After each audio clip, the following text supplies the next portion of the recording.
All right, Richie Mars, we are here for the Night of Champions in the afternoon NoSo post show. First of all, Richie, what's going on? Going well, Night of Champions with two titles on the line. It almost reminds me of Clash of Champions when no champions actually clash. You think these events are just in name only, but it is Yeah, what it is. It's their branding, their rules, whatever. I know it's silly, but it's not like worth overreacting, right? I like that. I think Night of Champions is like a cleaner name than King Mhm. and Queen of the Ring, right? It is, and I really I just really like the irony of like SmackDown having three title matches and having more championship matches than Night of Champions. Yeah, But again, it's nothing to like lose your head over. It's just like a funny thing where it's like branding wins over the day. yeah, that's funny, right? SmackDown did have more titles matches, but back in the day, fucking Vince would have made every title match on this pay-per-view and still be watching it. So it's like a give and a take, right? In a way. Yeah, So is what it is. it's one of those things that refuse to dissipate with the WWE TKO branding. Yeah. Anyways, I fucked up by hitting go live without hitting the countdown. So we are here live on Yeah, YouTube with no countdown. But anyways, Rich oh, Mars, yeah. overall, what did you think of this kind of Night of Champions PLE? Were you satisfied? You think it did its job? What do you say? I think it was is what it is. I thought it was fine. It wasn't going to be my show of the year, and I really think, especially with the card kind of being in flux the week before. We were supposed to have an Intercontinental Championship match, but Dominic Mysterio had his rib injury or a rib cage Something problem, like that, yeah. something like that. So it's like that was off the card, and then you get added two matches kind of last minute. Like you had the street fight and you had the Sammy and Karrion Cross, but both matches have had substantial build. So as we're gonna get into, it's like it was a fine night of wrestling, nothing like out of this world amazing, but a good stopgap pay per view before we get to Evolution, Saturday night's main event, all that kind of stuff.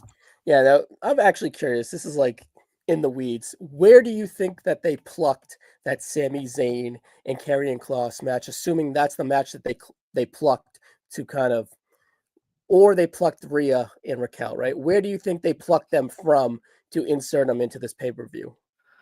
When you say plucked, you mean like Like it was scheduled for Saturday night's main event. It was okay, yeah. scheduled for a big Raw, a big SmackDown. Even I though I they lost, think yeah. What yeah, do I you think think? Rhea and Raquel was a replacement match.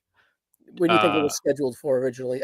We're just in the weeds, and I find it interesting. Probably the next Raw, The next Raw, okay, because that probably doesn't the feel next like Raw. an Evolution match, even though perhaps, like, you could be like, "Alright, if it was an Evolution match, they would have saved it because that's a bigger spot Mhm. for Rhea," right? Yeah. So, I'm curious, that's the one they plucked. Do you think Sammy and Cross were scheduled all along I think they were, just looking how the brackets turned out, and since with the Sammy King was of the the Ring? first, Yeah. yeah, with Sammy being the first one to lose that, semifinal match, it just kinda made sense for him to continue that story and build off that, and, Yeah. yeah, we're gonna get into, like, Sami Zayn, Karrion Kross, apparently Mister doesn't like the bump. He was bumping a lot tonight, so we'll see what No happens. choice, Yeah. but I say we start right at the beginning, and the Mhm. beginning was Cody Rhodes defeating Randy Orton via pinfall in the King of the Ring finals. Rhodes is your King of the Ring, and he is challenging, I assume, John Cena at SummerSlam one-on-one. We'll see if that goes anywhere else, but for right now, it is John Cena versus Cody Rhodes at SummerSlam in your probably night 2 or night 1 main event. Overall, do you think Cody, before we get into the match, do you think that was the right decision to have Cody win the King of the Ring? I think it was, WWE kind of painted themselves in the corner advertising John Cena and Randy Orton as one final time. Yeah. Because then when you have something like this, then it's just kind of apparent that Randy's not just going to win, even though, we've had, once in a lifetime happen twice. True. That branding is like, again, branding doesn't matter, but if you're going to portray a match a certain way, you kind of want to have like some believability that both or one of the part, like at least both of the parties have a chance of winning. But with that branding, and I feel like with Cody and his comeback, like Cody just, I'm not gonna say needed this win, but it's like it just made sense for him to win over Randy, especially where it seems like they're going with Cody and Randy down the line. This was a good first match, in a longer rivalry. And the match was so simple. And this is why Randy Orton is so good. Like, Yeah. Especially he, 2025 Randy Orton. But continue. yeah, 290 too. He is a beast. Really? Jeez. Damn. Yeah, they announced him as 290. And it's just like he does like the spot with the superplex going off of the injured back problems, and then Randy Nice. Orton, trying to do devious tactics in order to get ahead, and then that kind of backfiring on him. It's all the tools are in place for Randy Orton and a Cody Rhodes feud, because you saw him being very conflicted, trying to go for the punt, but then it's like he's like still having this inner fight with himself. It's almost similar to like the whole Kevin Owens story when they did Bash in Berlin, and this match kind of reminded me a little bit of that. Uh, just because, and ironically, that match was on first as well at Hmm. Bash in Berlin. So it's a classic, like we're friends, but we want to both win the WWE championship. Cody taking the role of, I guess, as the heel for the match, just working on Randy's back, because Randy Orton's evergreen at this point. People are going to cheer for Randy. Even if he turns heel, people are going That to cheer for entrance Randy. speaks for yourself. Yeah, Sam. Yeah, and Cody's no slouch either with his entrance as well. So this was like a very loud, raucous crowd for this matchup, and I really do think that Cody Rhodes' speech at the end really, and this is what Cody's really good at. Like, you could boo him, but he'll have you like turn back on his side a little bit, and I think that's the advantage he has here over when he was at AEW, where AEW they just didn't want to hear it. WWE fans, they do like to be pandered to a little bit, where it's just like you want to talk up their favorites. So and Cody Rhodes is really good at building up his opponents and just other people in general. He's a very good hype man when it comes to people other than himself. So it's very easy to root for Cody in that sense. And I think with King of the Ring, and I think we talked about it on the preview, like people were wanting like King of the Ring to be something like a stepping stone, like Money in the Bank is, Mhm. or perceived to be. But the thing is, it's like if you give somebody young an accomplishment and you have no follow up after that, then they're just going to crumble under the weight of that accomplishment. And I feel like with Randy and Cody, with either of one of them won, then like I think they would be able to handle it, even if they turn out a not so good year. Yeah, and like we said there when we were talking about the stepping stone portion of it, right? It's like when that next person, when this is used as a vehicle for that next person to perhaps is not a big enough star as a Gunther or a Cody to use it as a stepping stone in the modern day eyes to establish it with a Gunther and now a Cody is only going to help that person when it becomes a stepping stone. So I feel that it doesn't really have to 100% be like that, right? It should be mixed for different things. So no doubt. I agree. I agree with you. You made a good point with that, and we kind of came to an agreement with that sentiment wise. But overall, I thought this was an excellent match. And the way that you said this is a really good first match, I agree with that sentiment. Do you feel that that first match, now that Randy Orton started to maybe listen to those heelish voices in his head, and those heelish voices maybe only got to him about 75% with his antics? Because his antics were not to punt him, because that no, he knows that would decapitate him or really end him, and he still has feelings for Cody, similar to Kevin Mhm, Owens, like you said. mhm, But for him to go over and take that top turnbuckle, loosen it and pull it down, rip it down, and then have him cost it, are those voices in his head going to become louder? And does he start to listen to the voices in the head? And I want you to mhm, counter with that, but I also want to remind you what you said early. 2025 Randy Orton always elicits a positive reaction. So, what are they getting into muddy waters? Like, obviously, they wanted to present Orton having self-reflection and self-doubt with the match mhm, structure. In a way, honestly, the structure was a way to set up a next match and kind of protect him in a way too, similar to mhm, last year, him losing to Gunther with the pinfall, but the shoulder was up, right? mhm, That was never brought up. It was just kind of always, yeah, the shoulder was up, and they brought it up when it was time to circle it back. So mhm, when it's time for me in my long prelude here to circle it back again for part two, Randy Orton, Kevin Owens. Part one, my question being when. Part two, will we have similar roles from a babyface and heel standpoint with these two guys? So kind of take all of that, digest it, and answer my two-part question.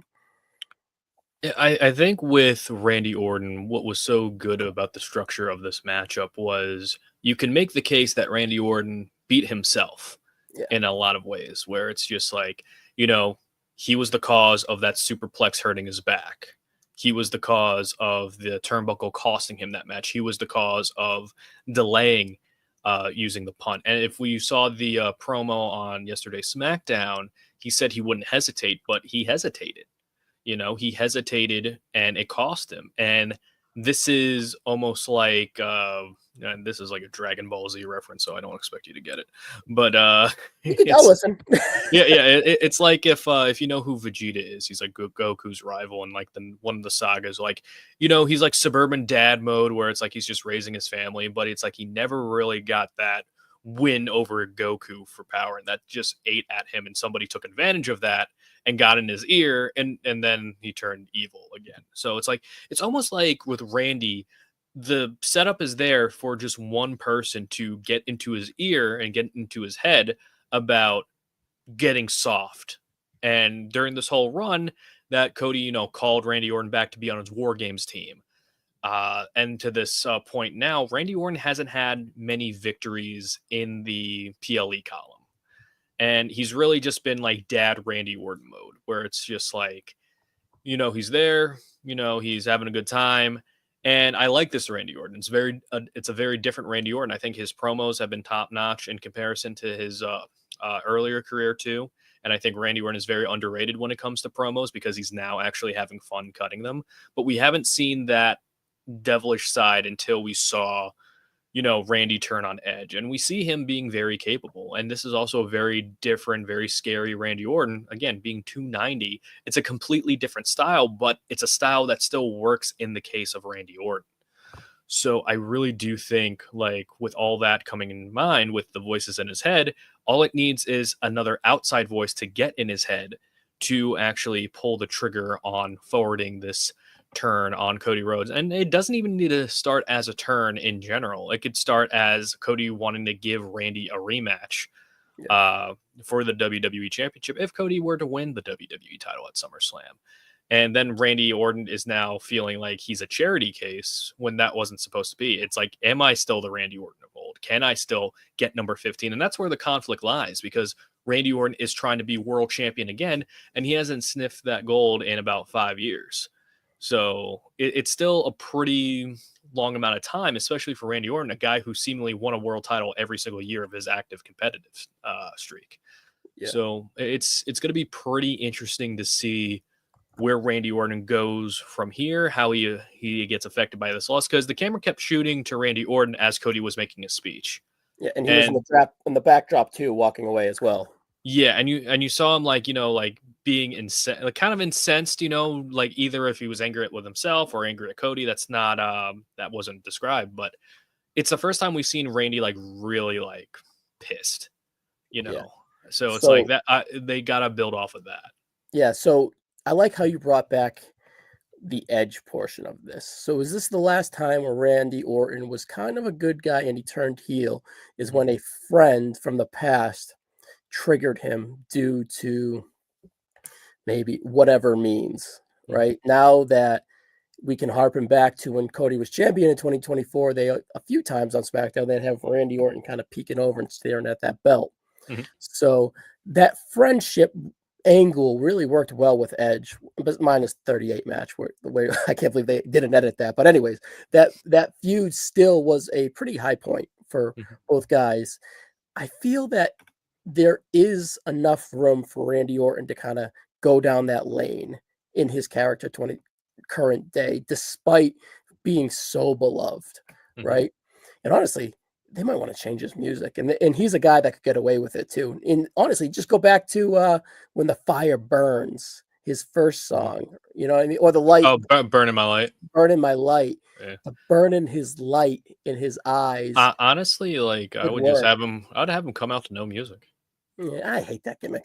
I know, but it's just like if you want to like take away, because fans don't like it when you take away something. Yeah, and if you take away that, then I think that would be more understandable. But I think it's kind of like the game, you know, it's kind of like Cult of Personality. It's kind of like the time is now. It's just like evergreen at this point. They're going to keep it there because WWE at this point wants They don't want like heels necessarily. They're booking popular people against each other, where it's just Yeah, like you I could know.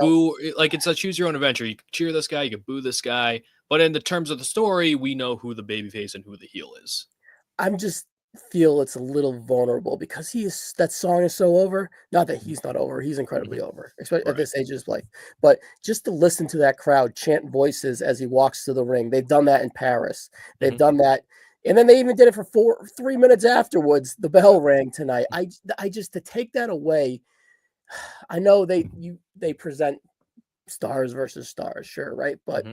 I think it would be a little bit of a detriment towards Cody if they picked Orton to go heel with, and then Hmm. Orton's still so cool in a way, right? Because he Yeah. is cool. At the end of the Hmm. day, he's a cool motherfucker. That's why Hmm. they sing a song. That's why he's so over. Just because he's so fucking cool, even though he's dad cool now, right? Hmm. It's still extremely effective. And I don't think Cody's vulnerable, but I wouldn't present that vulnerability because there will be a little backlash. It's like, Hmm. all right, well, the WWE from the main event scene this whole year has been John Cena, right? So we're just Hmm. going to go in circles with John Cena and just give it back to Cody. There could be a little bit of resentment towards the booking of all of that, Hmm. and that resentment would lie at Cody's feet. And if Cody were to be the one that faces Orton right away, all that mixed up with like a little bit of resentment with Cody, and then like a little bit of a kickback on turning Hmm. Randy. I could just see it as a messy recipe a little bit for the Uh, fall. If they say yeah. like saying that Cody were to win at SummerSlam. Yeah. Yeah, I think it's more of like they've seen Cody like combat popular, I guess, heels before, popular figures before, Yeah, like Rock, like Roman, like John, and Cody could still have the crowd beside him. I think it's just kind of like during the match, if he's in there with someone with more real estate than him, yeah, like a Randy, like a John, people are going to take their side because nostalgia and also like the tremendous respect that you have for the his contemporaries. But with Cody, like again, like I said, he has this power that he can flip the audience to his side when needed.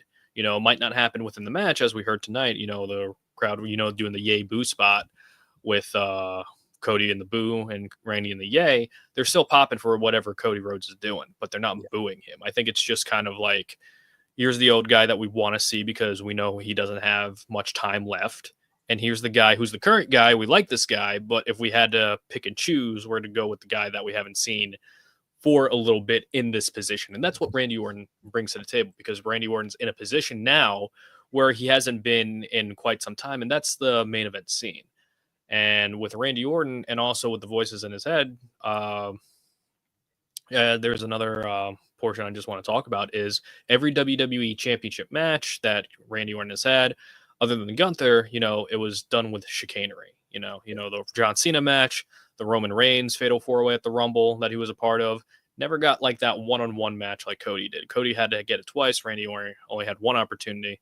It was a four-way, and I really think like the story of Cody Rhodes is now more about okay, you're the champion. This is what you have to deal with being a champion. And that's you have to face everybody that's pretty much picked you up at the WrestleMania 40 celebration. You're now facing all of them. In a way, right? Yeah. Yeah, because it's like he's faced Jay, he's faced KO, he's faced Randy, Cena. he's Cena. I think the only one he AJ, hasn't faced. AJ was there. I don't know if AJ was there. I don't No, think so. I don't think AJ was heel time. Yeah. But it's like they still did like the story of like AJ and Cody being friends. Yeah. But it's like everybody that was there to celebrate with him, Cody is slowly having to face off against each other one by one, and his Take the relationships crown. are deteriorating. And the next logical one is probably going to be Punk, So and he was where there it's, too. So yeah, yeah. so it's just like, it's very interesting to see like this other story play out that WWE is not really promoting as much. But it's almost like, all right, Cody finished his story being champion, but now this is the ramifications of finishing that story. And I think that's very interesting if WWE were to go to that direction. Yeah, I just think, but just overall, the booking of so far of Cody and that WWF title Mhm, that or E title that he's chasing forever mhm, now, right? It's just to go full circle back to him. I get it, but I mhm, think they need to go with the tip through the tulips a little bit, right? Just to make sure that it lands. And by the way, for this, you said it twice. He's billed at 290 now, Randy Orton. mhm. Hulk Hogan was billed at 303. Yeah. that's that's I know it's wrestling and it's worked and whatever, right? But the presentation, 290, that's crazy. Yeah. That's insane. So yeah, interesting. Good stuff. Mhm. All right. The next match we had here was Rhea Ripley defeating Raquel Rodriguez via pinfall in a street fight, 14 minutes. These girls kind of kicked ass a little bit, right? For what it Mhm. was. A Yeah, they did a good job in the video package of reminding you of the Rhea Ripley and Raquel Rodriguez friendship, Mhm. which led to the split, right? So they maybe kind of drummed up that hate and that animosity that Rhea would have. Like we said earlier here, this was kind of just thrown in Mhm. this week. So they did a good job of drumming up the interest and the heat for this match. Of course, they're in Saudi Arabia and they're women, so they have the goofy outfits. So that's working against them, even though those outfits were a proponent to taking some of the beating that they would take. Mhm. They used the wonky kendo sticks, but it worked. And what else? One more perceivable kickback that really ended up not being one. I can't really recall that I thought of. But anyways, honestly they had a bunch of things working against them, but I thought they overcame it, and I thought Mhm. that they went out there and had a very very acceptable and a very very good match. 14 minutes is probably the perfect lane for it. I love the Andre the Giant spot with the kendo sticks. You know, kendo sticks come across as wonky and goofy, but I felt that they felt malice and looked good here. And overall, Richie, I thought these girls went out there and kicked ass. They kind of go like together in peanut butter and jelly. When Farrell and I did their preview for this match, we went over some of the history, and they had a lot of really good matches in NXT. And this is another one to throw on the catalog.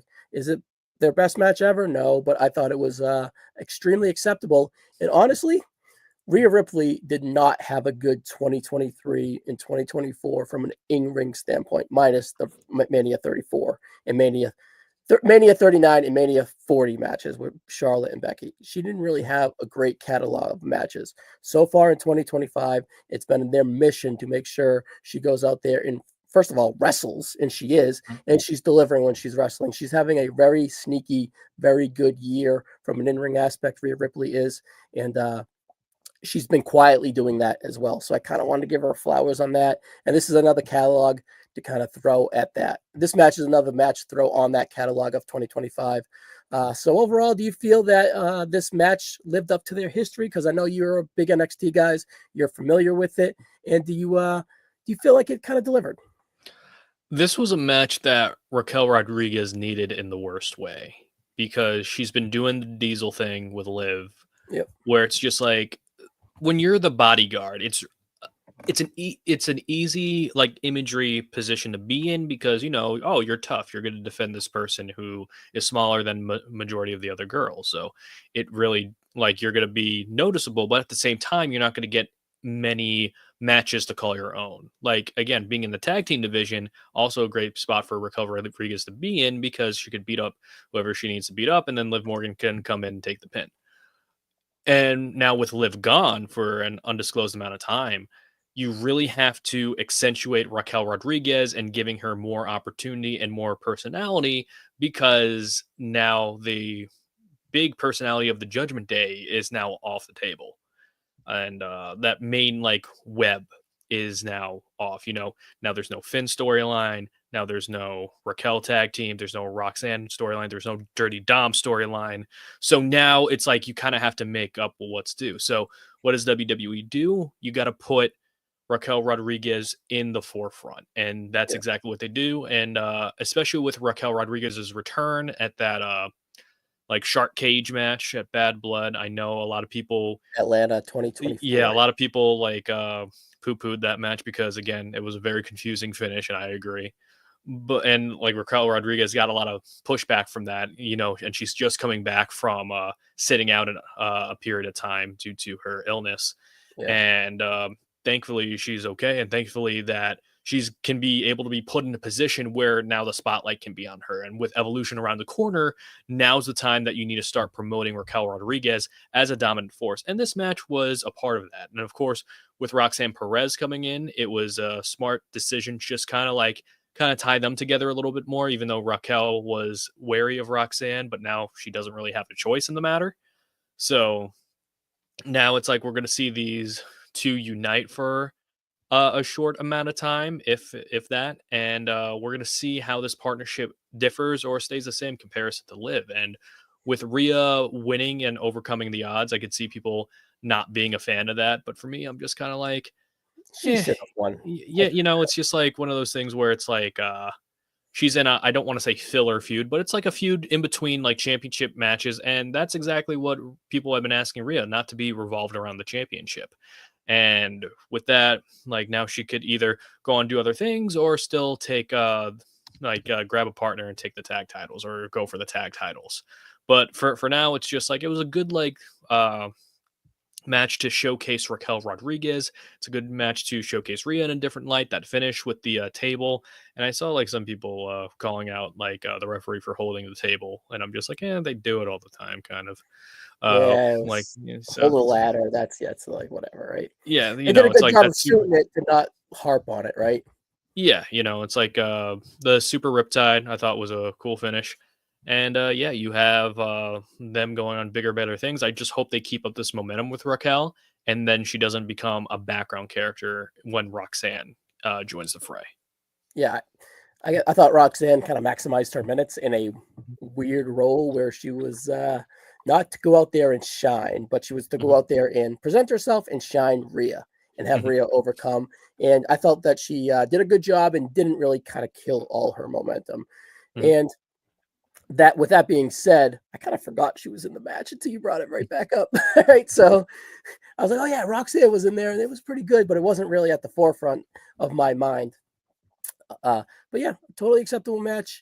And I'm curious what's next for them. Let's talk about the rumors of Evolution going to shit booking wise because of Liv Morgan. Do you feel that Liv Morgan and Nikki Bella was a singles match? Do you feel like Liv Morgan and Raquel versus the Bella Twins was a match?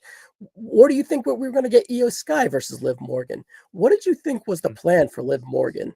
This is a kind of a Yeah, good time to ask you. yeah. I think Liv Morgan was going to face Io first, and then when that would happen, Evolution. no, at Night of Oh, okay. All Champions, right, continue. Go like on. before. So like Night of Champions or Saturday Night's main event, whichever one. Okay. And then because Liv defeated Io at the first Saturday Night's main event when it came back, so I think it Mhm. would kind of tie it together a little bit. But then when you have that, and you could do it where it's like Raquel's trying to get involved, but then like Nikki and Brie take her out, and then you fast forward to Evolution, where it's like going to be the Bellas challenging for the women's tag team titles, and I think that's where you get it from here. So obviously, it's not really going to happen right now.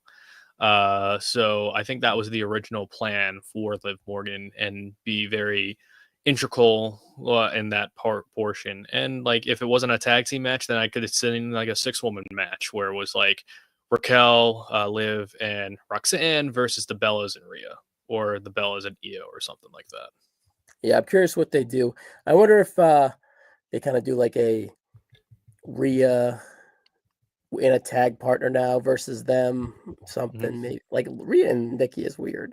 It's weird, but it's like it's one of those things where they portray Nikki as one of the faces Yeah. of the women's revolution too. It's like, oh, you have the old face and the current face, You know what of they the women's division. you know what they may do? They may do Nikki and Io, even though it's really weird on paper and probably not good, just because Nikki main evented the first one. Right. And they maybe might do like Rhea and maybe like Paige or something, a callback, a mystery partner, Oh, right? That would be yeah, a pretty maybe. big drop because I assume No, Paige is maybe. coming back, right? And Yeah. so I don't know what they do. It's interesting, but they better hurry up. They only got 2 weeks, so it's just interesting. The only reason I bring that up because it is interesting timing wise putting this here, right? Hmm. So Yeah. we'll see. Hmm. All right, the next match here was Sami Zayn defeating Karrion Kross with Scarlett via pinfall in a singles match, 13 minutes and 35 seconds. That's a pretty big task for Killer Cross, or excuse me, Karrion Kross to go out there for 14 minutes pretty much and have a WWE PLE match. And I thought that he was acceptable in the role, right? I don't Hmm. think it was match of the night. I don't think it was match of the week. I don't think it was any of that. But for Karrion Kross to go out there, he did with the reputation of not taking bumps and whatever, Yeah. being maybe a little bit behind Oh, footing wise and maybe just being, I don't know, a little bit rusty or a little bit whatever, right? Yeah, very convenient the story breaks right before his, like, first Well, PLE match in a while. let me just say this. It's an old story, right? Yeah. Wade Keller used to say that way Mhm, back in the day when he transitioned from NXT that some of the agent when he got pretty much got released, Keller said, well, the mhm, agents felt that he wasn't willing to take a lot of bumps in matches and that he wanted to present himself as like a menacing force like he was in mhm, NXT, but he's not facing Pete Dunne, Adam Cole, Johnny mhm. Gargano, guys six, Right. 7 inches shorter than him. And the main roster is full of Randy Ortons, Cody Rhodes, bigger guys or guys with similar size.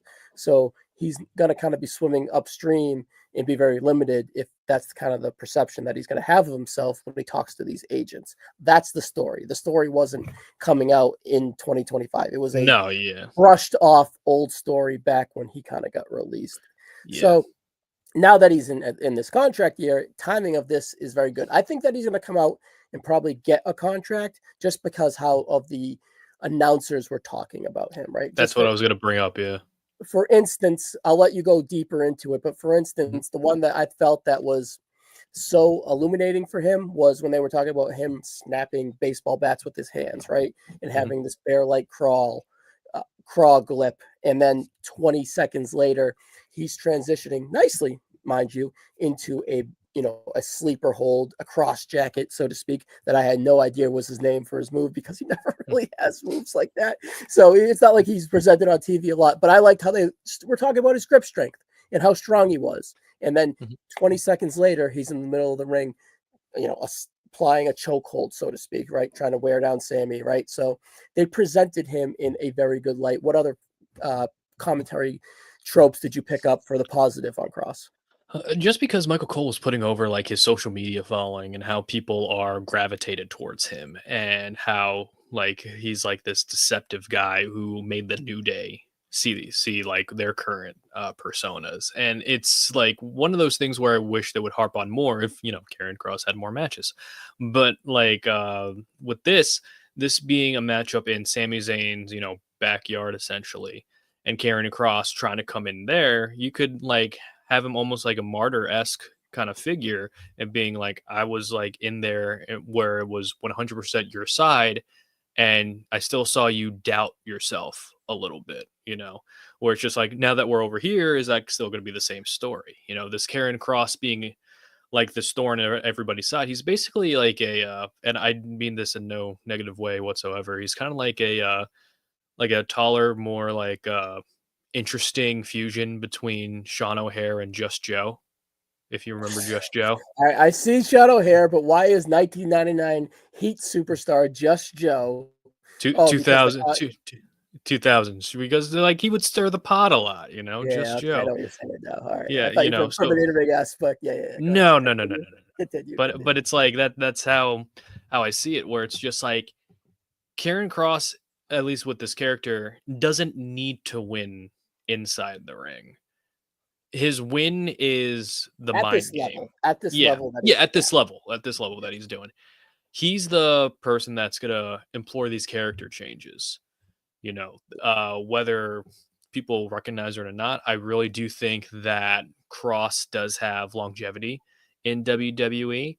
And him being like the devil you know versus the devil you don't is such an intriguing character that WWE, I feel like, could pick up on. And with Cross gaining momentum and selling out merch sale, like having like top merch, I think it's easy to put him on TV. At the same time, that's not going to last forever if you're not going to do anything significant with him. So hopefully, this is kind of the start of all that. And with the finish, Sami Zayn finish, where it's just like somebody clotheslines and then they run across the turnbuckle and Sami meets them with the haluva kick. caught him, Y- right? And a way to You know, protect him too, right? yeah, just caught him. Like again, fine match. Again, it kind of felt like there's more to the story here, but also I wouldn't be surprised if they kind of move on from it, Yeah, which I think that would be a mistake. yep. So I felt that there was a test for Cross and he Mhm, passed. But at the end of the day, Sami Zayn is one of the best wrestlers in this company, right? And if you're gonna go out there and mhm. have a test, please give me Sami Zayn. Yeah. That's what I would say. I felt Cross looked better here than he did versus AJ, even though he looked all right at time with AJ. Mhm, But footing wise, he looked incredible with Sammy. So mhm, all that being said, I think with this soft launch of Cross, he passed the inevitable Mhm. test, perhaps backstage. He was game. He delivered, even though, again, the bar wasn't super high for him. But I Right. felt they Yeah. went out there and had a pretty good match. 14 minutes is a lot to ask. Mhm. It really, really is. He was in charge of a lot of the match, and Mhm. I wasn't bored. And of course, when Sami Zayn's underneath you selling, you're in good hands. But I Yeah. felt that Cross was compelling enough and didn't feel limited, even though to our core, we kind of get and know he is, right? So Mhm. I think it's a good night for Karrion Cross. I assume they're going to renew him, even though it's Mhm. 2 contracts, one for him, one for his wife. Even if they're minimums, that's Mhm. $700,000. I'm not sure if he's a $700,000 act, but we'll see what they can work out, and we'll see what happens. Yeah. Wish him the best, and I thought Cross did well. So hopefully keep up the momentum and keep up the story going. But with what we're going to talking about in the main event, I do have my doubts slightly. That he's going to resign or what? No, that the story is going to continue. Okay, all right, yeah, yeah. I think it was a here and now type of Like a thing. very very open ended kind of like if we can revisit it if we want to, but Yeah. if it Well, ends they here, had then this has been going on for a while. yeah, yeah, Yeah. yeah, But I'm, just glad- I'm happy for. At the end of the day, I'm happy for Cross. And I'm not the biggest Cross fan. I'm really not. yeah. So, and honestly, it's just to put a bow on on this match and this conversation Mhm. for them. It's a highlight match for Sami Zayn, right? His Mhm. catalog, just like look what he Yeah. did, right? It's like the thing. So, all right, this is an interesting match. Solo Sikoa defeating Jacob Fatu via pinfall for the United States champion. Your new United States champion. 12 minutes and 5 seconds.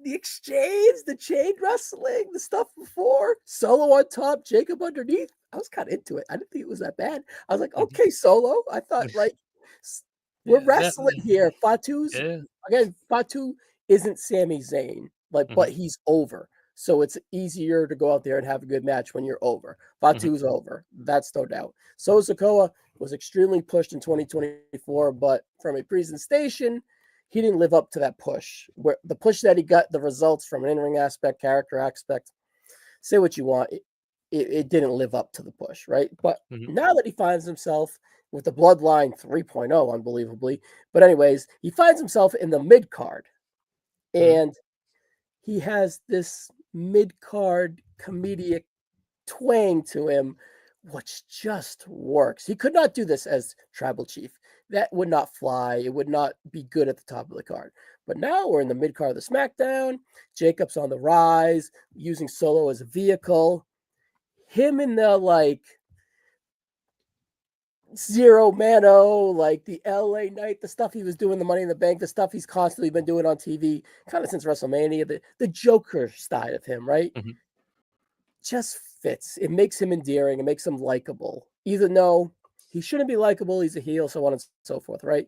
And he's Mhm. still, with the weekend gloves and menacing and a bad guy, but the little things in between kind of makes it more acceptable. And they use that in this match too, as well. So, but all that being said, we have a new face paint on Solo Sikoa. And I felt that they had the crowd and me at the start of this match. Once they started kind of getting into it with the preludes of the bloodline and the Hikuleu and the Tamatonga. By the way, had a little watch this out. That is Tonga Loa, sir. Tonga Loa, whatever. Right? You put some respect on the Well, real tribal I'm chief. about to, Richie. We're watching by the fire. We got the Eli, Landon, Gregoire Jr., Gregoire Dad, another Mhm. guy over there, and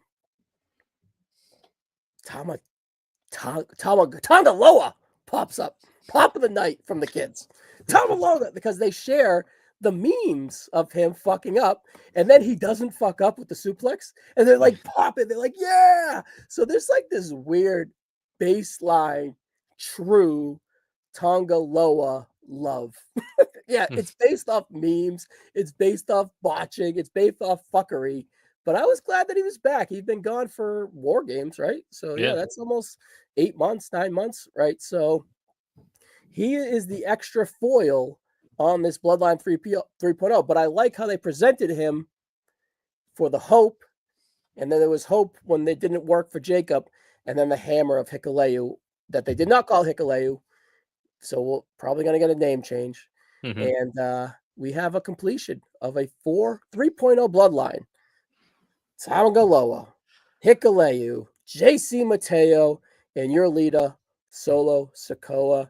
Uh, yes, it was clunky and weird at the end, but overall, good match, and it was fun. It was fun for what it was. What did you think of the title change and the match? I thought the title change was the right call.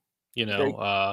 I think with Jacob as U.S. champion, even though they set up something with Damian Priest on the line, I think it's more imperative to kind of like build Solo a little bit because Solo Sikoa, I don't believe has had a match at WrestleMania, even though he's had a Yes, role not. some way, shape, or form in all of them since he's been called up to the main roster. But like with this, Solo Sikoa, like you said, has finally come into his own personality wise. And I really think that was the thing that was missing from his tribal chief run, where it's like I really do believe like the first time I saw like Solo like as like, oh, this can actually work was in that Intercontinental Championship match with Jay and Braun Breaker, where he's in the front row and saying, I got tickets. I got tickets. And he has like the Yeet shirt he's parading around. And I'm like, man, it's like if he does more of that, then it's like I feel like that's the way you have to portray this tribal chief. Like I feel like I'm the heir to the throne, like Sirius can only get you so far. But I feel like the drunk off power, like Solo Sikoa, who's the silent enforcer, now he's like, oh wow, now I'm in charge. Oh man, I'm gonna have a blast with this. And with all these different guys like JC Mateo, Tonga Loa, Hikuleo, and assuming Tamatanga, who's coming back, it's like you have a very solid like mid card faction that you could like surround the United States Championship scene with, and it gives Jacob something to do like until they're ready to propel him to the main event. And who knows if Jacob's going to win the U.S. Championship back? But I feel like Solo really deserves like his flowers, and like in ring, I think he's I think he's done very well, and he's very under the radar. I think it's just the position they put him in, they just gave him a chance where he didn't really or couldn't really succeed under the circumstances because Yeah, he wasn't really he was he just overbooked. wasn't believable in that leadership role and taking over the leadership role. And I really think this now more than ever is just more of like, all right, it's like the bloodline, but like not really. It's Solo and friends right now, but like Solo at least is coming into his own where it's like he's getting more personality in comparison to last year, where it was about more about raising his stock rather than giving him personality. It was pretty much trying to build somebody up as a person so Roman could turn on that, like Roman can go against them and solidify his babyface run. Yeah, So now that that's over, now you could focus more on Solo instead of like, oh, Solo's just getting this push because we're waiting for Roman Reigns to come back and turn on him. You yeah, know, now it's more of like, all right, we can focus on Solo, and now Solo and Jacob are like pseudo kind of. I don't want to say making each other because Jacob was popular ever since he stepped foot on the main roster, but now it's like Jacob is getting more and more times to have single spotlight by himself. And I think him being separate from the bloodline gives Solo the chance to not be overshadowed by Jacob, which I think was the fear when Jacob was added in the first place. yep. It's at the end of the day, he's found his footing, and it's good. But still, coming out of this, despite the loss, is Jacob Fatu is the future of the Samoan Dynasty. friction love island. He's the next one up, let's so to speak. Don't let it fool you. And it was a cute way to kind of get the belt off him. Mm-hmm. Real quick on Jacob Fatu, I assume you agree with my sentiment on that. And when would you think that he would challenge for a world title? Do you think that would be in the 2025 calendar year or perhaps 2026? Because I think that is the last. I think that's the farthest I can see out with him out and not get one is 2026. I think like you could definitely do it this year, but I do think that there's a strong possibility of him receiving one probably post WrestleMania next year. Yeah, Like I because feel like that'd be the best surrounding for him. despite, see, I don't think getting caught stuck with Solo now in that SmackDown mid card is a bad thing. I don't think that's going to kill his momentum. I only think it's going to, because it's about him. Let's be Mhm, real, right? Even though Solo won and they're building the group around him, that's mhm, just equity in the mid card. The SmackDown TV show will benefit from the bloodline in the mid mhm. card.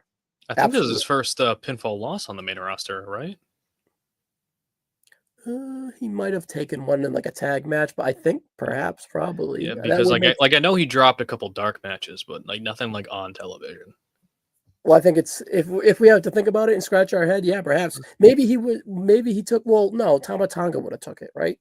Mhm. Right, that he was the guy to be the stooge and take the shit. So Yeah, perhaps, yeah, I think you're safe, right? So yeah, because again, it's like being undefeated for close to a year ain't nothing to sneeze at. You know what I yeah, mean? So it's like they definitely have higher plans for Jacob Fatu. So it's not a matter of if, but when he gets that world championship match. And I could see him, if they want to like fast forward this, I could see him being drafted away from the bloodline. yes. After this is over, yeah. You know, after this is over, and then from there you just kind of like see what he could do. You know, So you think we're getting Fatu and the Usos versus whatever iteration of them at SummerSlam in a 6-man?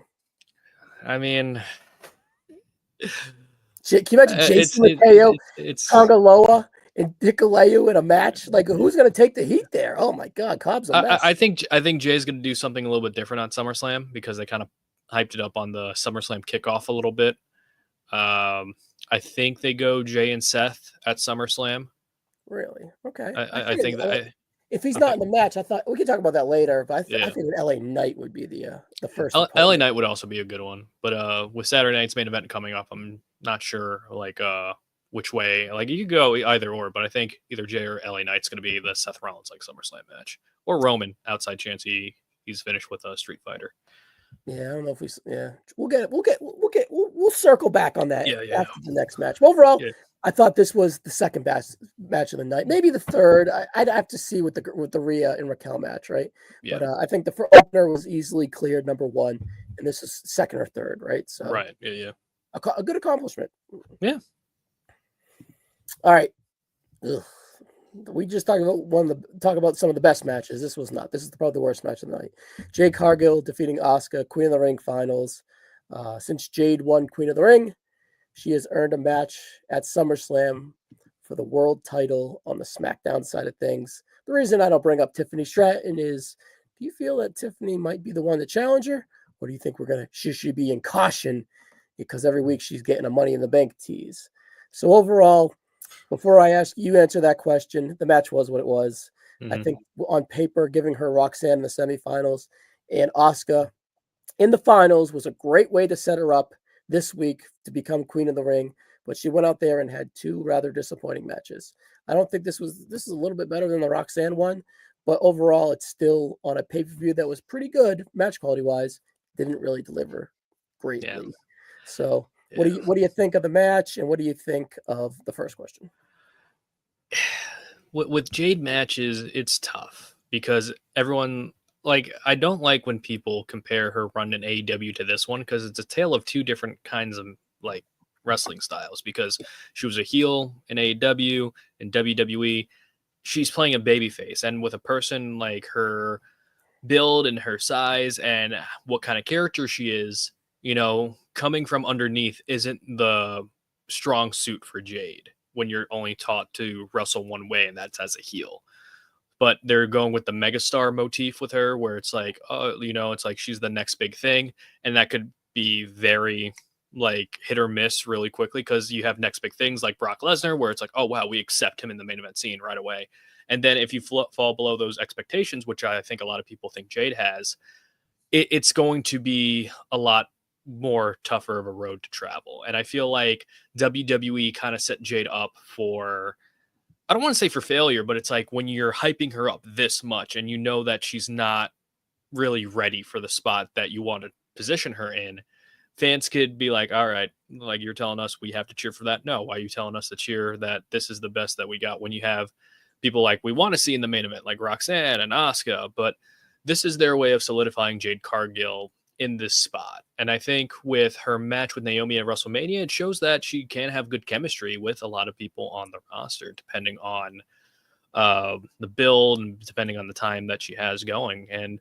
if the rumors were true, and we're going to see in WWE Unreal, like Jade was originally supposed to be in this WWE, like she was originally supposed to be WWE Women's Champion for a time, but with Tiffany Stratton now having it and them teasing Jade Cargill and Tiffany Stratton, we might see something very similar to the Bianca Belair, Asuka, Charlotte Flair SummerSlam match where Io Sky cashed in at the end. Yeah. So I think that's where this direction is going. We're going to build up Tiffany and Jade, and then we're going to see a Naomi cash in. Whether it's successful or not, I think that's where you start the chase again, because just going back by the past two matches, I'm not sure if people can confidently say if she's ready for the WWE Women's Championship. And I think the chase is probably the best suit for Jade at this point.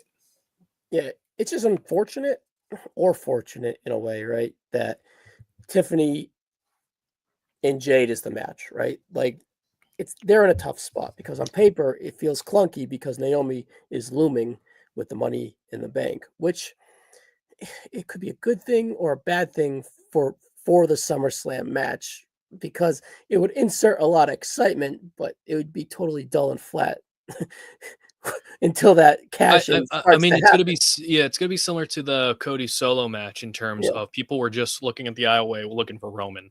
Yeah. You know, it'd just be a similar. Not only is it a babyface versus babyface match, but Yes, then you have that's Naomi Money in the Bank, and yeah, Tiffany's over, but I'm not sure if she's over enough where people are going to care about Tiffany versus Jade when you have Naomi, which is the exciting option in the background, going to cash in. So who's organically over, by the way, yeah, right? you know, so it's just like one of those things where I think maybe a triple threat might be in order, where if like Naomi cashes in on Tiffany before, and then Tiffany has a case, Jade has a case, and I feel like a triple threat would probably protect Jade a little bit more in that sense. This is just me spitballing because like that's one way you could go. Obviously, Tiffany and Jade with the Naomi cash in would be the other way. So Naomi could hypothetically get her win back over Jade, and then you start the chase from there. So again, it's one of those like again like with Jade matches. I feel like her transitions are like the main thing that stick out to me, where it's like it kind of feels like very WWE 2K-ish, where it's like somebody grabbles and then it's like, oh, I'm gonna hit you with my finisher now, you know. And I think Jade is a tremendous athlete. I think Jade, like if given the proper position, like she was within the Bianca Belair tag team, she has a brilliant chance to succeed. But now it's like, She has to wrestle 100% of the time. yeah, you know, and like the thing is, I feel like if this was for like the Women's United States or the Women's Intercontinental Championship, I think that would be more suited for Less of her. a spotlight and easier Yeah, on. Yeah. like also make the championship her own as well, like she did with the TBS title in AEW a little bit. But it's like with this, it's kind of like, all right, we're here. Like Jade's gonna be a star or bust. Give her the Queen of the Ring accomplishment, see if she wins the championship, then have Naomi cash in right after, and then you restart that issue once again. Yeah. All right. Well, the bar is low at SummerSlam. If it is Jade versus Tiffany, it's weird, it's clunky, but ultimately they're both baby faces, like you said, and I'm not sure who's going to lead that one. I think Tiffany is very capable with a leader. Jade questionable either way. I'm not sure if Tiffany's ready to kind of lead Jade to something, but I'm sure a lot of Jade's matches are kind of rehearsed with the modern day formula of how they do things right there. So I'm sure they can go out there for 6 minutes and feel confident. But anything past that, Naomi better start doing what they're doing, and they better get to it, right? So I don't know. I'm up. I guess I sound a little optimistic, but the bar is so low that I can only have to be in a way. Well, I mean, it's like again, you have Tiffany Stratton, who is best known as a heel character. You have Jade Cargill, best known as a heel character, and both of them are working baby faces. It reminds me of, and this is coming out of like of my mind. First thing, it's like we had that Randy Orton Robert Roode feud a couple of years ago with the United States title, where Yep. it's like both of them were baby faces, but both of them are more tremendous heels. So it's like the crowd didn't know what to do. Yeah. So I Well, feel like they this is insert going to be, Rusev and Jinder. That's what they'll do. yeah. So it's like we're gonna see like what's going on like with this feud. So again, like we'll see what happens. You know, with Tiffany and Jade, two new people on top, which is what you should do. You should give people who are newer on top like opportunities like this to either sink or swim, and we'll see how the crowd reacts. All right, and then the final here, the sixth match of the night: John Cena defeating CM Punk by pinfall in a singles match. Are we sure it was a singles match? And for the undisputed WWE Championship, 26 minutes and 15 seconds. Using the Bloodline formula of a match is a call, right? But I guess it is a necessary call if you're like Triple H and the bookers and the producers, because you need stuff coming out of this for Saturday night's main event for SummerSlam, ultimately to lead to right away. You could feel that it was weird, right? Because they didn't touch for 60 seconds because the crowd was going insane. So it's like they have the crowd and they go out there and chain wrestle a little bit. And then they start chain wrestling, and it feels like they kind of maybe left out a portion of the match just to kind of get to their callbacks, because like they presented at the start of the match, this is their 11th one-on-one match, or was it 15th one-on-one match with a 6-6 record, right? Yeah. So been there, done this. There's a lot to call back on. There's a lot there. But I felt that they started the callbacks, which I don't disagree with, but I just felt that they didn't feel organic, right? And CM Punk going for his wife's move. Is it the Widow's Peak? Black Widow. Black Widow. Widow Peak must have been Michelle McCool, whatever. No, but, that was Victorious. Oh, even yeah, I'm not the Rose bust in the women's move sets. But anyways, I'm surprised I got Widow. But anyways, him going for his wife's Black Widow, is that like an alarming bell as a sidebar that she perhaps may be at Evolution for something, and he got like overexcited? He's like, let me move. Like maybe they just agreed. So she was like, he's like, let me move it, get this in. Because it felt like they're striking, they're countering, they're striking, they're countering. And then they like, he was just like jumped on his back, and it was just like, took you out of it. Like, what are you guys doing? Why are you on John Cena's back for the second time now? You guys are having strike exchanges, and then you like jumped on his back, and then you jumped down real quick, and then you're back, and then Cena's just like trying to like base him, and then it's like, oh, he's using AJ Lee's move. Like, Would that you doesn't fit the match right now. What are we doing? would you not like me to say I think this is the best John Cena's looked in a wrestling capacity this entire year? Yeah, besides that, but well, it was similar to Cody's where they were like big move, big move, big move before the riffraff. Well, I mean that's all John can do at this point. You know what I mean? I And know, it's I like don't it's like disagree. I don't want to like the thing is it's like yes the match structure I agree like with it Yeah. it's like a lot of gaga, you know, because again you have to make up for the fact that John Cena can't do much, and unfortunately like he's in a position where he's the top heel champion, but you're having a guy like John Cena who's still immensely popular, like he could just show up and get a reaction, but like again it's one of those things where he can only do what I feel like is comfortable. And like with CM Punk, thankfully, like they have like their shtick down at this point where it's like, you know, the SDF into the Anaconda device, you know, GTS, you got the attitude adjustment. But it was like the greatest hits, like, you know, Yeah, were it was a being played. greatest hits match, but with the 15th match, I feel like they have natural chemistry, even though they haven't touched since Elimination Chamber. And before Mhm. that, they hadn't touched maybe in the Rumble, but ultimately they hadn't had a one-on-one match since 2013. So Mhm. they hadn't touched in 12 years. And not like CM Punk has had a plethora of matches in between. Not like John Cena has had a plethora of matches in between. But anyways, it's old hat, and they still have that natural chemistry. My problem is like the structure. Like, I get it. John Cena can't do much, but why is CM Punk forcing his wife's move in there? She wasn't brought up. She is Mhm. like he's trying to forecast something there that took you out of it. I felt like the strikes were fine. I feel like the transitions were fine. They were formulaic, but they were all callbacks. It just Mhm. felt that they were missing the meat and the potatoes at the start of this match. And I feel that maybe they got to it because they delayed so long because they were taking in the fans, if that makes any sense. But even though that's Mhm. they only took the fans in for like 3 minutes. So it's like Yep. I don't know. It just felt a little, I don't want to say Honestly, off yeah. because I was But into it the whole time. And I still mhm. think it was a success. But I think it was better than Cody. But Mhm. it just felt weird. Is that correct or what? Yeah, no, the vibe was off, and I think it's just because the modern day John Cena matches, and this is not just talking about the retirement year. This is talking probably like post like 2016 17 John Cena. Yeah. You know, I think 17, 18 was probably like his final year of just like, all right, I'm gonna like he's gonna wrestle like for sure normally now. But ever since probably like 2021, and then we got the solo match, the LA Knight tag match, the Austin Theory match. This John Cena is not big match John. And because of that, he's only going to do what he's comfortable with, which is his signature spots. We're not going to see the random code reds. We're not going to see the leg drop off the top every time. We're going to see the 5 moves of doom, and that's pretty much it. And as a heel, and you don't want to beat Punk convincingly, you don't want to beat John convincingly because you don't want to take the title off him right now.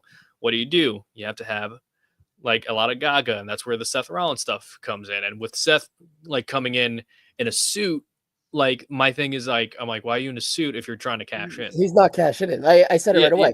Yeah, he's not cashing in looking like that. Yeah, and there were some fun moments where it's like, it's okay, John threw the championship, tempted to use it, but he decided against it. Then, doing the callback to the Elimination Chamber where he's like hugging like this, and then you see the face and tries to go for the kick down low, and then Punk counters. I did like Cena tossing Rollins out of the stomp and getting the win that way. But other than that, it was just callbacks like from what he did earlier this year. You know what I mean? Where it's just kind of like the same kind of structure of match. And this is what I was kind of afraid of with John Cena as champion, because now it's like a formula of John Cena match, interference, greatest hits, interference. It's very much Bloodline-esque towards the end, where the Bloodline matches almost became a parody of itself, where it's just like, all right, we're gonna have the double down, we're gonna have the interference, Roman wins. There we go. And that's like usually how it is with heel champions. You're gonna have people come in. But now that the John Cena CM Punk backdrop was almost like a hype up of the CM Punk Seth Rollins match. Yeah. It felt like a whole transition, which we'll get into, right? So you alluded to Seth coming out with the fire suit. Yeah. Again, it was just like, all right, that doesn't feel organic, and that feels weird. Vibe of the night for this match is weird. But I will say, though, that look, for the first time, Heyman behind him carrying the Money in the Bank, the 2 motherfuckers in the suits, or Bronson Reed kind of like in a jump. I don't know what he was. He didn't look like he had a suit, but Breaker in a suit. Like at first time, it felt them presentation-wise to me felt like, oh, they're bad or aura. They had badass. They have some badass aura to them. Like, so that's starting to settle in and find it. So they got the long walk or whatever, the ref bump.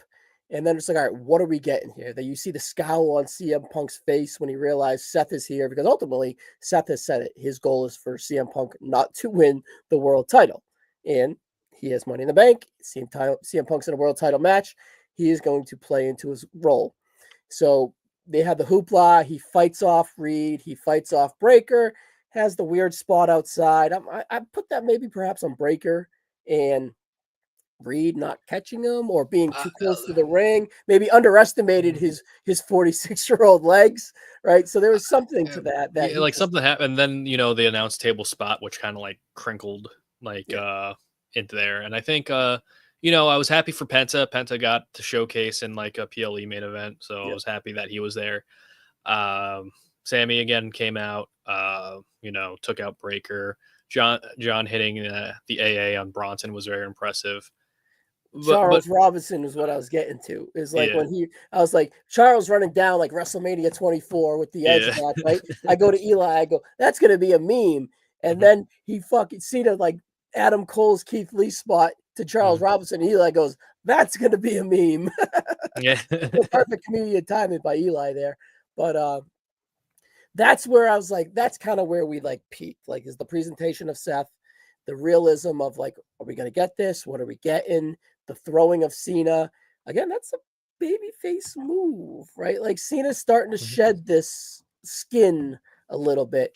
And we had the run-ins. Like they get up, you brought in Penta, you brought in Sammy. It's like, all right, I guess. They've played into it on TV. Why is Penta slow walking when he's trying to help or prevent Seth, or Seth told not him to mess around with his shit, but Seth could go just cash in while he's walking. Like what is he doing? Like I felt like the Penta walk, timing wise, really should have been not a thing. Well, I mean, with Penta, it's like that's more of like the head game space of it. I think Seth was taken out at that point, so that's what got Braun out of the commission, and that's when Sammy came out, and then you had the whole Hilo over the stage, which looked incredible.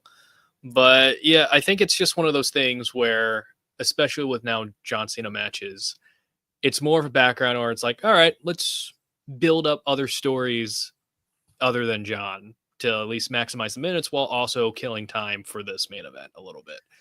Yeah. And it's one of those things where it's like it felt off anyway because this is a Raw feud, like this is a Raw story between Punk and Rollins, and John Cena is the SmackDown guy. So it just kind of Yeah. like there's like disconnection there. I think the doctor of like Punkonomics was It was fine. It was cute. Cute was the best word.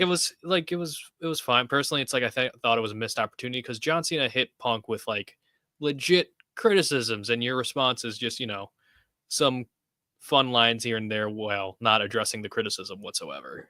That's kind of like my disappointment on here, where it's like, and they did in the video package where it's like Yin has become Yang, Yang has become Yin, and I think it could have been used as an opportunity to actually have these guys go in separate directions, with John Cena going to the path of good a little bit and Punk going to the path of evil again. Or realizing he has to get a little evil if he Yeah. ultimately gets what he wants, which is a world title. Because Yeah, he's and not here to make friends; he's here to make money. yeah, and I really hope that, and I think I talked to you about this a little bit. I really hope that Cena's last match in Boston is with Punk, so we could put like an actual cap on this feud, because then it's like, roles reverse in history again, with Punk being in enemy territory and John being the hometown crowd favorite, and then that's when you could like finish this off like for real. But honestly, it's like if this was their last match, it's fine. I think this was John Cena's best match in ring wise since the retirement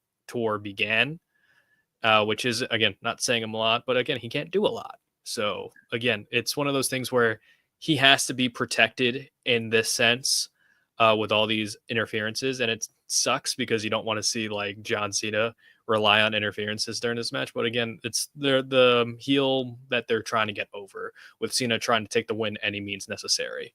Yeah. So I guess we'll see what happens in regards to it. But it's like, as a match, I thought it was fine. Yeah, to call back on the Seth stuff too a little bit. Cena said that he doesn't have to worry about Seth cashing in on him because he would love if he took the title and retired it, because then Seth can go after the world title, which he really cares about, and he'd be the only champion. So he doesn't have to worry about that. Now that his radar may be up, which may give him a little heel or babyface tendencies perhaps too as well. So there's an interesting layer there as well. Overall, I think at the end of the day, it is a disappointment just because of the history of them. Was it bad by any ways? No. Was it great? Anyways, no. Gentlemen's 3, barely. 2 3/4 is probably the grade I would give it. I thought it was fun for some aspects, despite the clunkiness of the structure of the match. It was still kind of fun to sit down and kind of have it process. It's the first time Seth has kind of been a real threat with that Money in the Bank briefcase too. So also the first failure of Seth Rollins since post WrestleMania, if you want to call it that. True, even though he didn't cash in, but still, yeah, it was the first time he presented himself to pray. Maybe I want to do this, right? But in retrospect, he's probably glad he didn't, and did his hate for CM Punk kind of get there. All right, we have Saturday night's main event and SummerSlam on the horizon. And Evolution. Well, it doesn't pertain to. I know. I'm just giving. It doesn't pertain to my question. I'm giving you grief. Come on. But that doesn't pertain to my question. Do you think that we will see Seth Rollins versus CM Punk 3 probably? Yes, 3 in a solo match anyways, at either one of them? I don't think so. Okay. I don't either. Yeah. But I wouldn't mind it to get past it. Because I don't feel that I feel that I'm not bored with it, but I feel like I'd rather have either guy do something else, if that makes any sense. No, I understand what you're saying completely. Yeah. The only like caveat before I think we get over the Seth and Punk feud is that Seth needs a definitive win over Punk. Yeah. Like that is a must, and that's why this issue is still happening. Because Punk came up a couple weeks ago saying that Seth Rollins has never beaten him, which isn't technically true because he had the cage match, but you need that finality of like Seth defeating Punk before we move on to the Roman stuff. And I could see it Saturday night's main event, even though it's kind of like a retread on like the last one. I could see a 6-man tag with Punk, Sammy, and Penta versus Rollins and company. Yep. You're just adding one guy Yeah. through either of them, and it's involving pretty much the same cast of characters. And I like that Yeah. Bronson debuted with them, and they're kind of circling it back at the next Saturday main event. Yeah, so I could see something like that happening, and then like if need be, I guess like you could do it at SummerSlam. Like I'd rather them not do it at SummerSlam, but it's like Yeah, I feel that SummerSlam 2 nights now, mind you, Richie, needs mhm, star power each night. yeah, And that's the thing. you can do like this might be kind of crazy, but if we get like a Roman, you can do like a Breaker Roman, and then you can do like a Seth and Punk if you really wanted to, and then Yeah, you can do like a Sammy Bronson Reed type or a Penta Bronson Reed maybe. You can do some things there and spread it out because you're gonna need 10 matches, maybe even plus 10 matches, and with a lot of star power, and then you're gonna burn a lot at Evolution.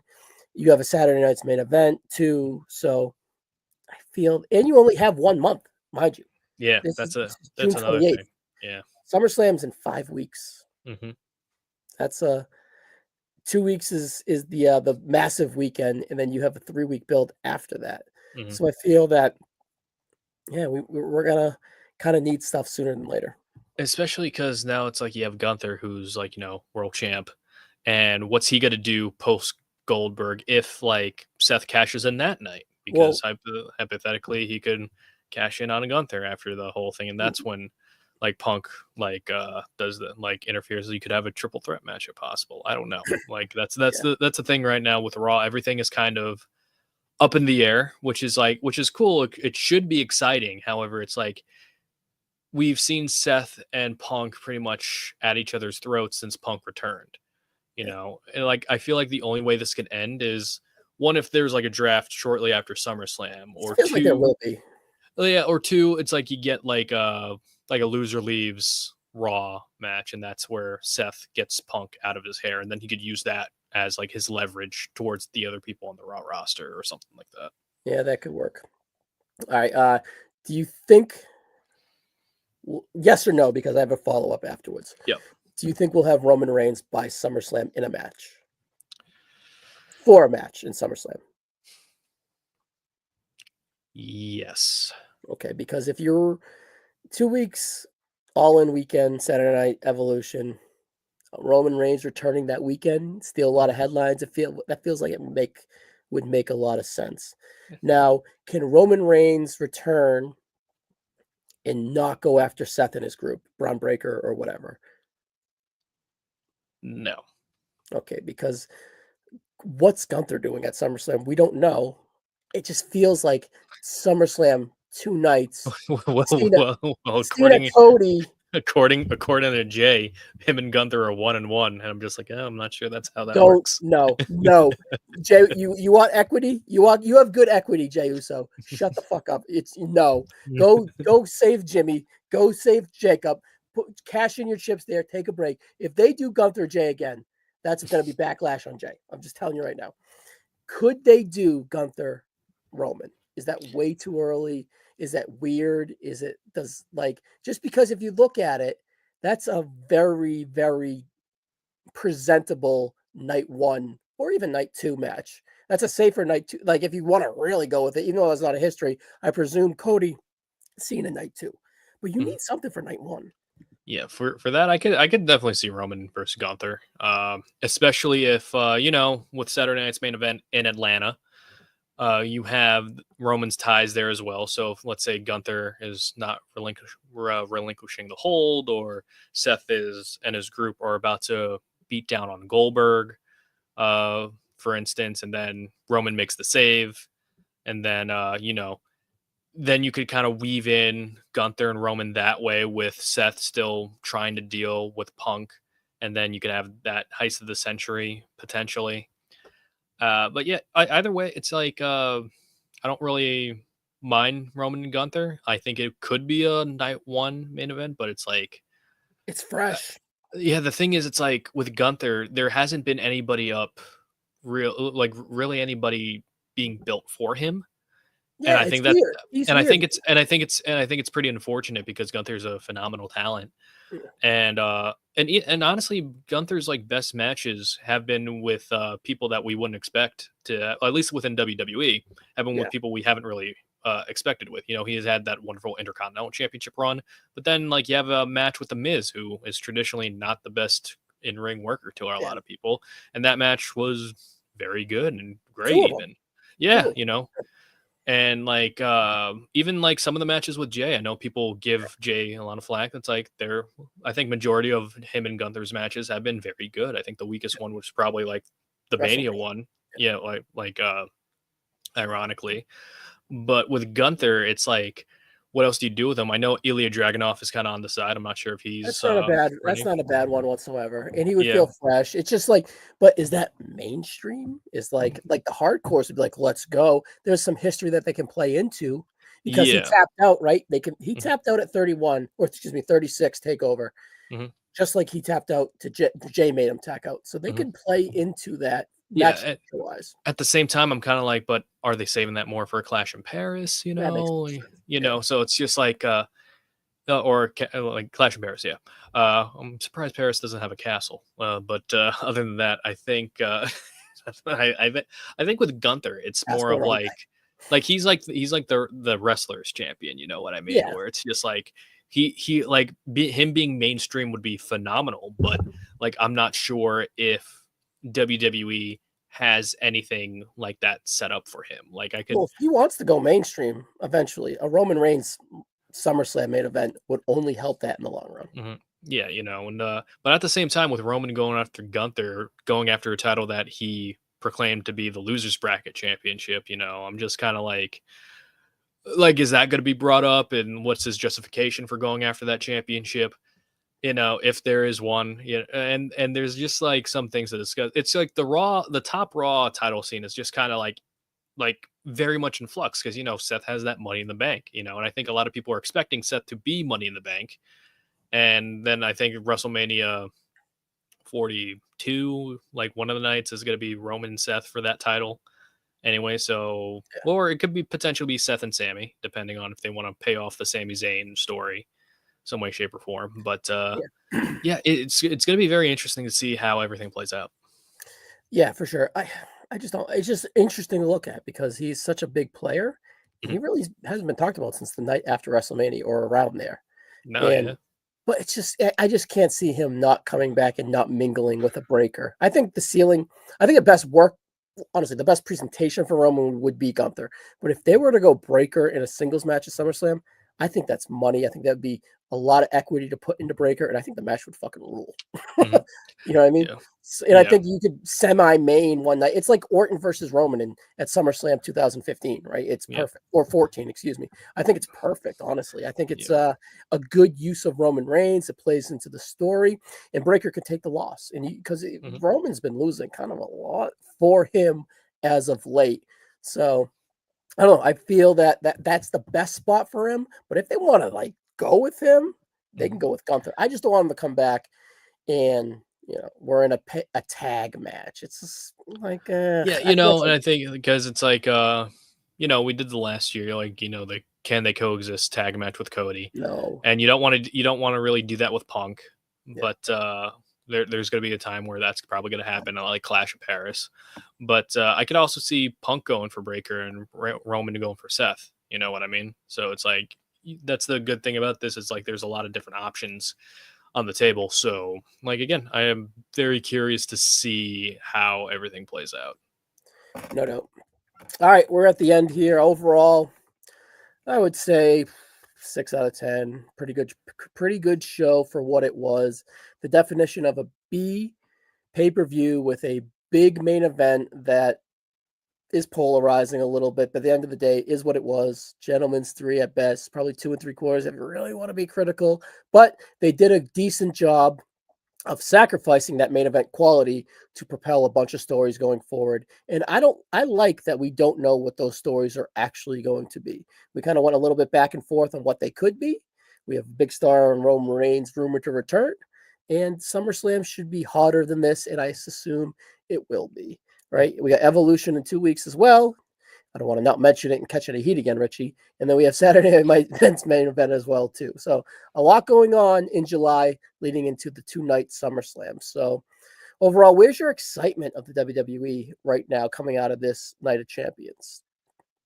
I'm in the we're kind of like in the thick of the filler time, Hmm. because it's like I kind of feel like how I usually feel like after Survivor Series, where it's like, all right, we have this long lull period of Yeah. nothing really happening until Rumble.